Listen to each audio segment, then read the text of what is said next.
What's going on, everybody? This is Captain Obvious, and welcome to my game review of Planet of the Apes: Last Frontier. Let's start with the good. Last Frontier has many interesting ideas. The Planet of the Apes universe seems like the perfect setting for a game, especially with the telltale, choose-your-own-path sort of style. The game has everything going for it, but something went wrong in its execution. Where it first went awry is the story and choices. The overall story deals with a town of humans who don't seem to know much about the apes or the flu, but are hidden away anyway because of what they heard. On the other hand, there's a tribe of apes living in the mountains who have never interacted with the humans at all. So we follow the leader of the humans, who is a woman named Jess, whose recently deceased husband was the mayor of the town. Then there's Bryn, the middle of three sons to the leader of the apes. They become aware of each other, and tensions quickly rise when Bryn's older brother Tola attempts to steal cattle from the humans' farm and ends up killing one of the farmers. Eventually, their father Khan dies from a gunshot wound and Tola takes over, which isn't good. Meanwhile, a couple of ape hunters arrive in town and offer their services regarding the recent attacks. As Jess, you can decide whether you want to trust them or not, and as Bryn, your decision usually revolves around standing behind Tola or going against him. What felt weird was playing as both Bryn and Jess. It was like playing both sides of the chessboard, only you both had the same end goal, which was peace. Playing as both characters means that you can affect both sides of the conflict, which gives you too much control as this godlike being that knew what was going on both fronts. Bryn and Jess aren't necessarily that interesting either.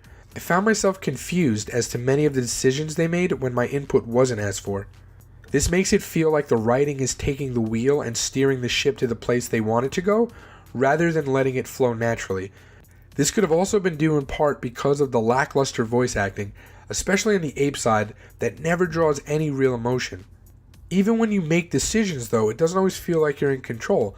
One particular decision towards the end asked me to either ask the ape hunters for help or send them away. I said no thanks, but they still came. It truly didn't matter what I said. That was the most drastic decision that didn't matter, but throughout the game there were choices I was making that didn't seem to make any difference.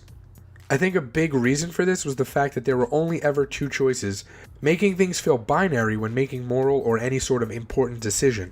The story itself could also be better. It feels as forced as the dialogue and makes drastic twists and turns that don't feel warranted. Characters make uncharacteristic decisions to get the plot to move in a certain way, and it falls apart in the third act. The ending felt very unresolved, and everything built up and came crashing down way too quickly. This was really sad to see, since the Apes movies have such a precedent of good storytelling, especially coming off the heels of the recent War for the Planet of the Apes. From a technical perspective, Last Frontier is passable. The graphics are detailed and the game runs smoother than Telltale games, but it's far from AAA quality and still has its hiccups. Characters will load in after the game has already opened to the next scene. There will be stutters and a few other quirks. The motion capture of the apes is fantastic though, and reminiscent of the films. Audio is another problem in The Last Frontier. Many of the effects don't sound right and the background noise is poorly done. In one particular scene, the townsfolk captures one of the apes and they're so angry and they decide to lynch it. Jess and Maria, who's the doctor of the town, of course don't want this to happen, so they protest.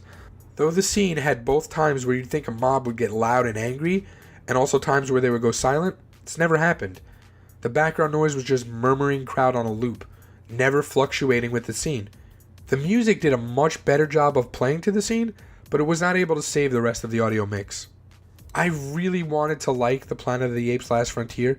The Apes world is fascinating, and a Telltale-esque game set in that universe has all the makings for an amazing experience.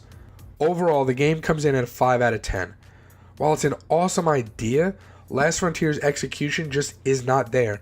Hopefully Imaginati Studios and 20th Century Fox don't give up on this idea though, and developers can learn from their mistakes.